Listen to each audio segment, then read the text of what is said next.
Well, you saw them in that film. With me in the studio are Kevin and Karen Capel from that charity Christopher Smile, who funded the development of the ICR test. And joining me in our newsroom is Louis Chesler, lead scientist at the Institute of Cancer Research. Welcome to all of you. Very good to see you. Kevin and Karen, how much difference could this new test make, do you think? Huge difference. It's the start of what will be a different approach to treating children. Certainly when our son was ill, we had chemotherapy and radiotherapy as options. There was nothing else. And to be told at relapse, sorry, we don't have anything else to treat your child with. The best you can do is go away and make the most of the time you have left with your son. Parents shouldn't have to hear that. And we hope that with this clever sequencing panel that has been developed, that it will see the dawn of a new era in the way that we can treat children with targeted treatments. And that's the point, isn't it? It's the personalised nature of the treatment that might emerge. Yes, Christopher was treated with a one-size-fits-all type treatment based on the tumour type and his age.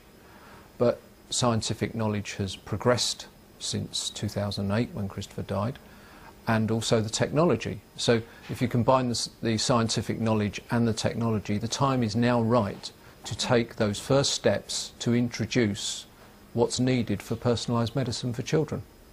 Let me bring Louis Chesler in on the comments you've made so far. From the medical expert's point of view, Louis, how much difference do you say this could make?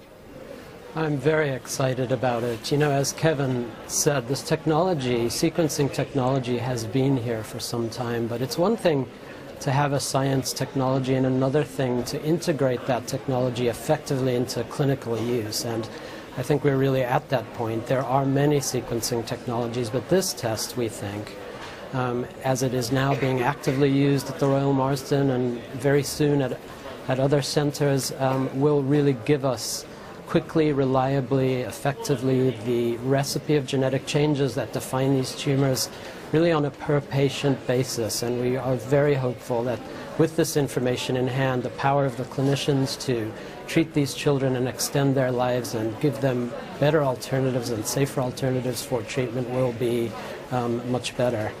You mentioned the Royal Marsden. I'm reading a figure of 400 children that might be reached in the next 2 years. Is that what we're looking at? That's right, and you know, that is our goal, and what we're doing now is really trying to transition this genetic test to clinical use, and we're trying to build it into the infrastructure of healthcare in the United Kingdom. 400 children, if we are able to sequence that number, doesn't represent the entire population of children with cancer, but what we're looking to do is increase the number of children we test and make this test as routinely available as possible. And really this first national limited pilot study is the first effort to make it widely available. And that idea of being routinely available, Kevin and Karen, I mean, that really would be a significant leap forward, wouldn't it? Absolutely. It's a huge step change, or it represents what could be a huge step change for children who need new targeted treatments. The treatments that are currently available, as we know only too well, are not always effective. There are certain types of brain tumours for which there is no treatment at the moment, and we hope that for those children that this test will give hope that for many doesn't exist without this type of test that has been developed. And partly because of the very rarity of cancer in children, but still that doesn't stop you wanting to treat it as effectively as you can. No, I mean, you use the word rare, but cancer is the biggest killer by disease of our children in the UK. And in 2016, as Karen says, parents should not hear the words, "we cannot do anything for your child."